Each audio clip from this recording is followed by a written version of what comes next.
Okay, in case you haven't heard the news, there are some weapons going away in Witch Queen. We talked about Igneous Hammer going away last week, and this week, I want to make sure that you are not forgetting the Iron Banner weapons, specifically Multimach SMG, Timeworn Pulse Rifle, Guiding Sight Scout Rifle, and Steadyhand Hand Cannon.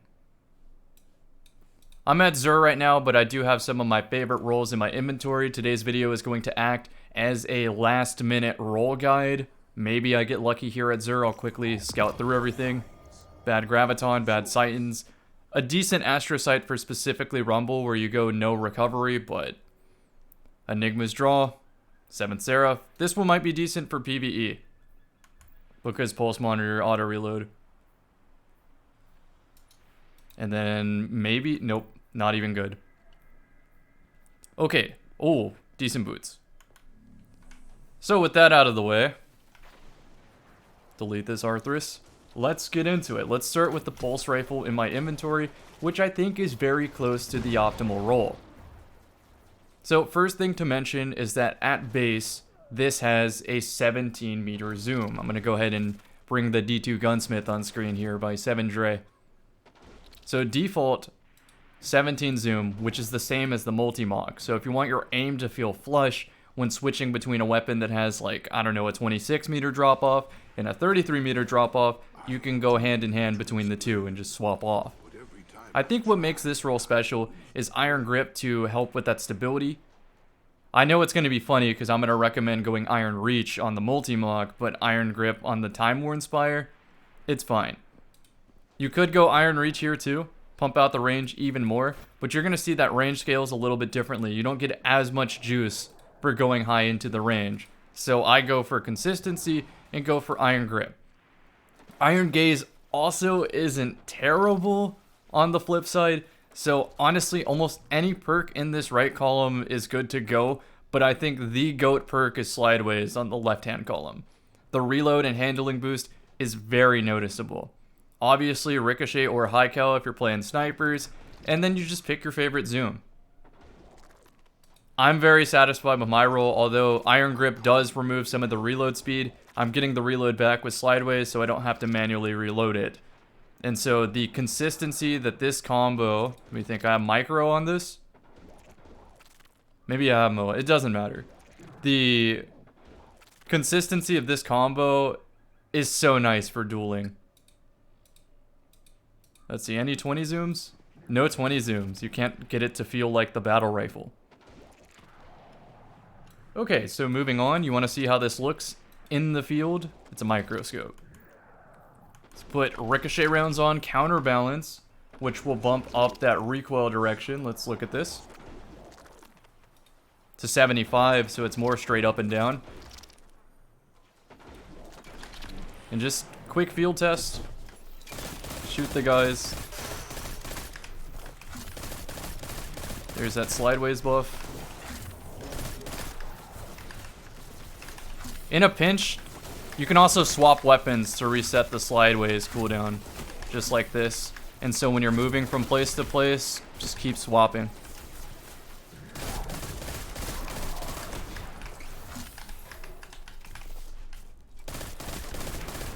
Do you see this thing is a laser? That is not a distance at which you should be thinking, oh, I'll hit all my shots.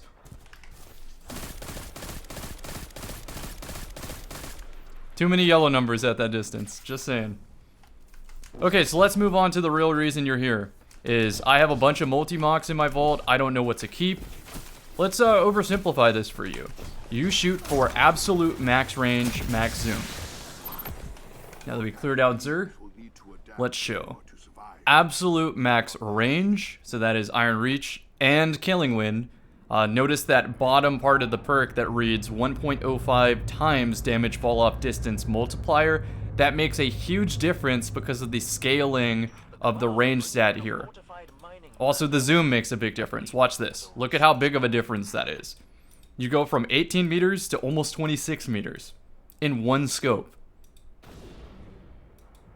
It also has a 16 zoom in case you like auto rifle zoom, but it's at the cost of 2 meters, which almost isn't worth it. Watch Iron Reach now. It's a 3-meter gain on that perk alone. No activation requirement. Yes, you're going low on the stability, but I think it's worth the recoil control it takes to get those extra 3 meters. So the combination of having a 25, almost 26 meter dueling distance and then have it bump up again to be almost 30 meters, it's kind of absurd.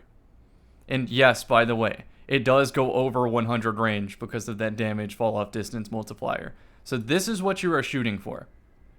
Now, if you miss the masterwork or something, this is the difference maker. It's about a meter. So 25.77 to 23.87. Okay, maybe it's 2 meters. It really does scale pretty hard on this, which is why I'm disappointed that this is what I got right here, stability masterwork. Kill clip is the second best perk.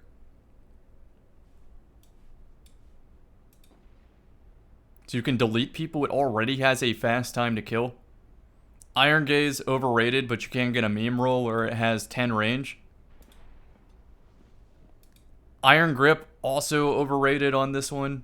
You need reload speed on these type of SMGs just because the magazine is inherently low. It's not worth going Iron Grip and maybe something like Extended or Alloy or something. Just take it from everybody who's had success with these SMGs in the past few months. Max range. Just max it out.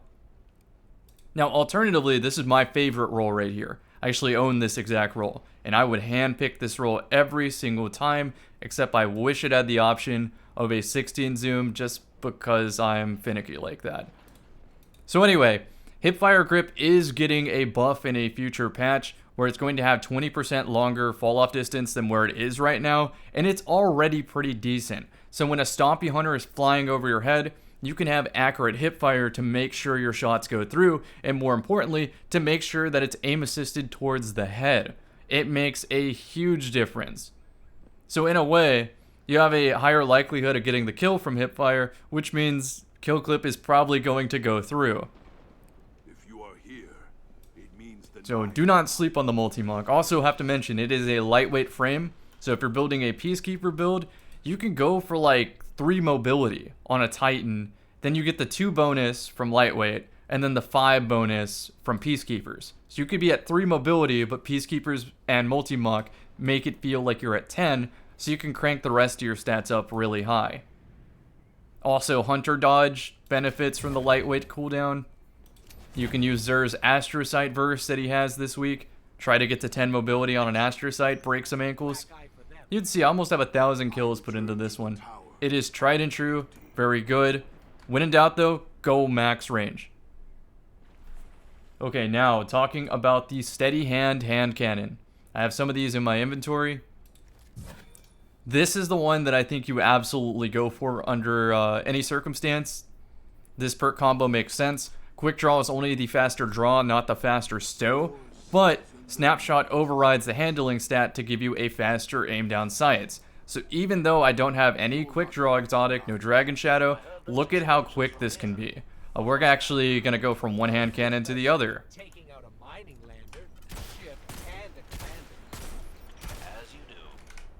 I think I might have a basic quick draw roll real quick.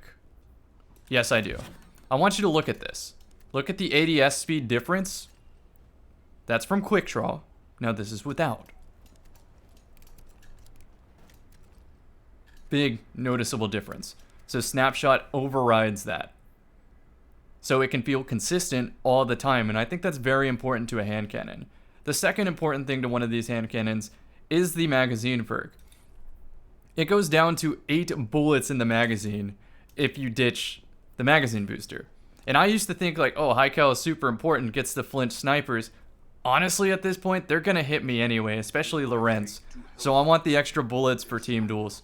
There are so many times where I have to break a barricade or shoot a glacier crystal, something like that, where the extra bullets matter. And yes, extended mag is not the play. You want to go appended mag for the extra bullets here. Or ricochet rounds for ricocheting around the corner, inflicting damage to yourself for activating certain exotics, that type of thing. But appended mag is the absolute call here.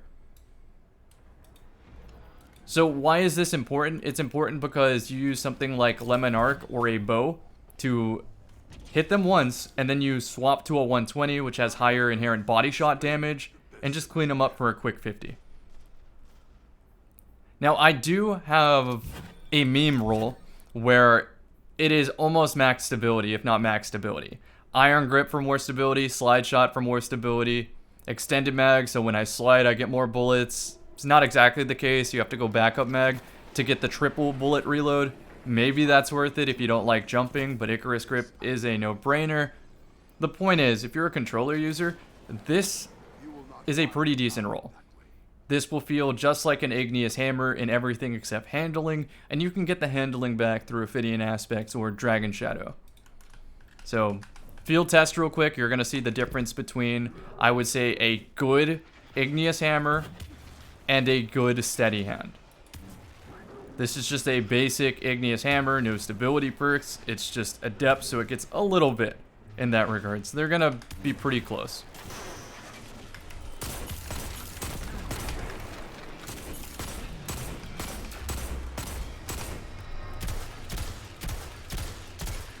Very controllable. I want to show you what a bad stability one looks like, so you can compare the difference.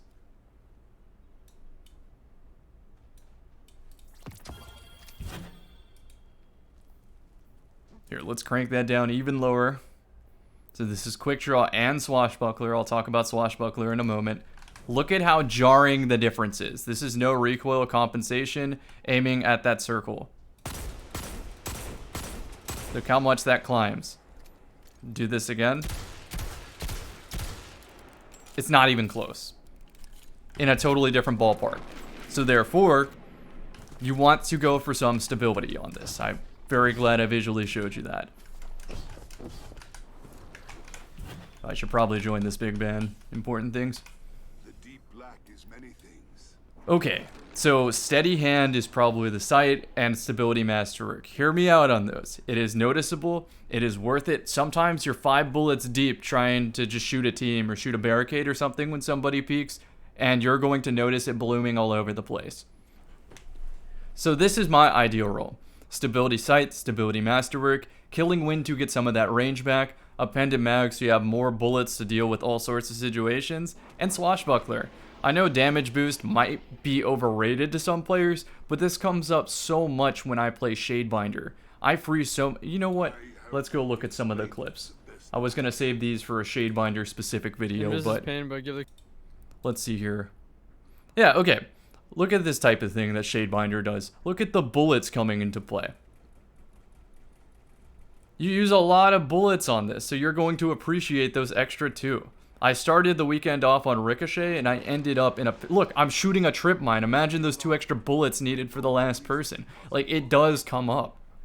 Sure, you can also Ricochet somebody. Sure, you might play a controller and need the stability for it, but it does come up.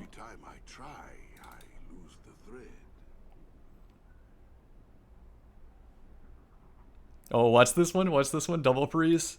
Lord of Wolves snaps between both. Beautiful. Yeah, there you see. I'm on the 10 bullets now. What is this? Stadia? Yeah, this is Stadia. Watch this. This looks like a Destiny trailer right here. Bungie, hit me up on the PayPal. You can use this footage. Okay, so anyway, let's get back to the point of the video. Swashbuckler is amazing. You saw my Warlock get those freezes, right? And so if I follow up that freeze with a 5-finger to the face, I get 33% damage, which does equal a 2-tap on the lower resiliences. And that absolutely matters. On Titan, I feel like I get a lot of melees, and on Warlock, I get a lot of melees. So these are glued. In fact, if you look at what my Titan has on right now, Peregrine Greaves, this is maybe a best in slot for that specific playstyle, because 1 Peregrine equals a 2-tap. So absolutely try to land a Swashbuckler high stability steady hand just for proccing the 2-taps off melee builds.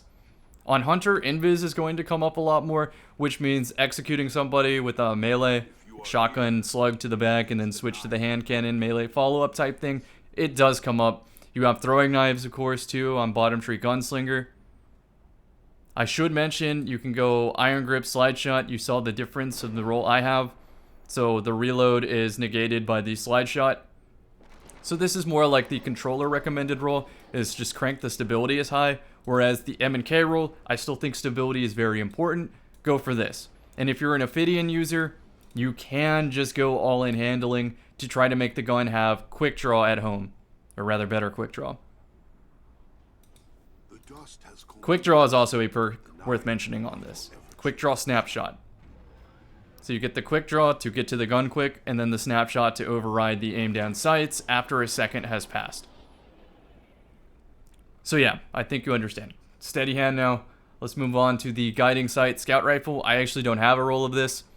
You'll notice that off the rip, they always have low aim assist and very low stability. So you want to fix both of those things, or low handling too. You want to fix all of those things. So stability makes sense for landing those 3 taps at a long distance. If you go on Widow's Court or Midtown, there are a lot of ranges that are between 85 and 105 meters, so this drop-off does matter. It sounds a little weird recommending range on a scout rifle, but it does come up for the situations that you want to use a scout in. You never want to be in hand cannon distance using a scout, so you might as well build into range drop-off. Surplus I like on this because it helps the handling, it helps the abysmal reload. Vorpal weapon is a nice swappable, but you can get some extra aim assist at the cost of range, which might be worth it for some builds. But I think you're better off going iron grip for just a more consistent shooting experience across the map. You could get the same thing from rapid hit, help with the reload on slide shot, but honestly, surplus equals stability and handling, and then you go Vorpal just to delete supers. So keep an eye out for that. If you're a PvE player, Osmosis pretty decent. Don't forget about that. Same for One for All. Okay, next thing to mention, in case you are a Nightfall runner, I just talked about scout rifles. I have a hung jury. I kind of slept on this one, not gonna lie. This is my best roll and it's not perfect. Mostly because I got stability perks instead of range perks. I do think range matters on this because you're looking to take someone out across the map. It is also very manageable. So this is what it looks like in D2 Gunsmith. So why is this an important combo? Moving target, inherent plus 10 to aim assist. So it's 67 at base. Moving target makes it 77. Adept targeting makes it 87. And then a targeting mod on your helmet makes it 97. So we're talking a 97, and if you use 2 targeting, it's going to be 100. 97 aim assist scout rifle that you are going to boost the range of with box breathing. And this, I don't actually think full bore is the call. Go hammer forge here. But something like this, 81 range, gets boosted off the rip, 93 meter drop off with 97 aim assist. I know scout rifles aren't good. They're not a good primary. But you know what's a good primary? A fusion rifle. A fusion rifle is a great primary. So much so that you don't actually need a real primary. You just run around with your fusion 24/7. So you might as well pick a gun that can kill somebody at 105 meters to do what your fusion cannot. Because let's be real. If you're in Multimach distance, the answer is a fusion rifle. If you're in hand cannon distance, the answer is a fusion rifle.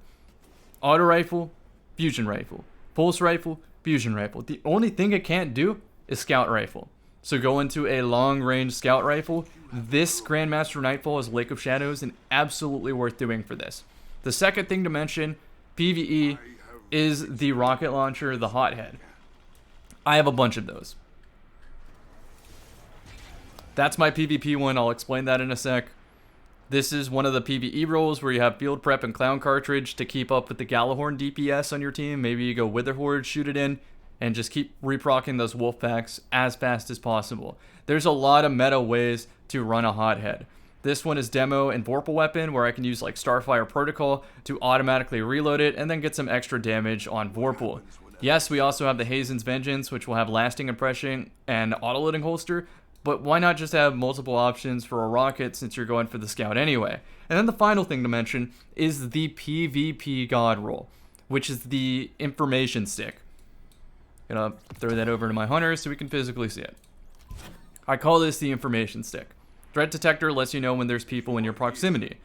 If the perk isn't on the bottom left of the screen, you know there's 0 people within 15 meters of you. If it says threat detector times 1, you know there's 1 person, and you know if it's threat detector times 2, that there's 2 people. So we know 0, 1, and 2. Now we know 3 with the danger zone perk, because now if you see danger zone at the bottom left of your screen, it's going to let you know that there are 3 people near you within 15 meters. That's the reason you run this. It also is pretty decent for getting triple kills with the rocket, which is part of the reason to use a rocket, but I mostly just use a rocket because I hate using power ammo and just want to get rid of it as soon as possible. So let's play around with this perk. Look, 3 enemies. First one's going to appear on threat detector any second now, threat times 2, and let's get both danger zone. See that? Now we know for sure that there's 3 near us, and it does work with invis people, it does work through walls. It's very useful for identifying when you are allowed to dodge for your smoke. So if I see threat detector times 1 on my screen, I dodge, I get my smoke back and can use that. So it's helpful to have a rocket like this just to make more sense of the situation in hectic situations in PvP. So I do think it's worth just going for that perk combo, but if you want the absolute god roll, this isn't going away next season, so you can take all the time you want, but the scout is. This is what I think the absolute god roll is. Just throw it all into velocity or handling, so you can get to the rocket faster, and then let Danger Zone do its thing and boost the blast radius all the way to full. It does have some cool PvE perks though, so keep an eye out for all the PvE permutations. I think that covers the FOMO for this week. To recap, Multimach is a best-in-slot submachine gun, high zoom, we don't know if we're getting a replacement. Steadyhand has a damage booster that is very valuable to melee titans, warlocks, and hunters. The scout rifle is a decent vorpal weapon swappable. The pulse rifle is a good Multimach swap off if you need the extra range, if you want a dueler, a very satisfying weapon to track some heads. The hung jury is a fusion rifle pairing since your fusion rifle does all the heavy lifting, and since you want it to hit people at a long range, you might as well go into the range stat to 3-tap people at 100 plus meters. Finally, the Hothead rocket is an information stick and helps let you have information to make better decisions in PvP, as well as it's just being a rocket, and rockets more fun to use. Hope you enjoyed this video, hope you learned something new. I'll see you in the next one. Might be streaming some Nightfalls right now, not 100% sure. Wow, this guy comes up a lot. See you in the next one.